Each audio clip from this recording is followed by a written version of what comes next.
Hello everyone, in this quick video I'm going to show you how to see your order history on AliExpress. Basically how to see everything you have bought so far in AliExpress. This is how to find it. Open the app, click on account at the bottom right corner. Now click on shipped. You have to slide to the right side and click on processed.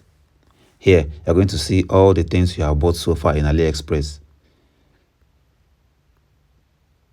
These are all the order history. You can go back to the store from here if you want.